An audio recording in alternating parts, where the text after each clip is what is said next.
ஐக்கிய நாடுகள் சபையில் இலங்கை தொடர்பில் நிறைவேற்றப்பட்ட தீர்மானம் மிகுந்த ஏமாற்றத்தையும் மன வருத்தத்தையும் அளித்துள்ளதாக தமிழக முதலமைச்சர் ஜெயலலிதா ஜெயராம் தெரிவித்துள்ளார்.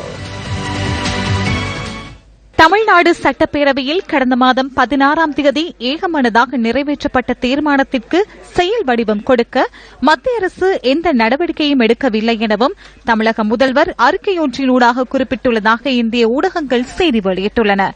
குறிப்பாக இலங்கைக்கு சார்பாக தீர்மானம் நிறைவேற்றக்கூடிய சூழல் உள்ளது என்பதையும் அதனை தடுத்து நிறுத்த வேண்டிய கடமை இந்திய மத்திய அரசுக்கு உள்ளது என்பதையும் தெளிவாக தமிழ்நாடு சட்டப்பேரவையில் தெரிவித்திருந்ததாகவும் அவர் குறிப்பிட்டுள்ளார்.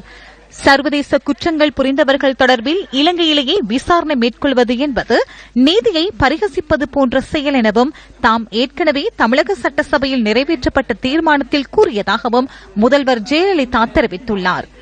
அமெரிக்கா, இங்கிலாந்து, இலங்கை உள்ளிட்ட நாடுகளால் கொண்டுவரப்பட்டு கடந்த 1ஆம் தேதி ஐக்கிய நாடுகள் சபையில் நிறைவேற்றப்பட்ட பிரேரணை இலங்கை தமிழர்களுக்கு எந்த விதத்திலும் நியாயம் வழங்குவதாக அமையாது எனவும் தமிழக முதல்வர் ஜெயலலிதா சுட்டிக்காட்டியுள்ளார்.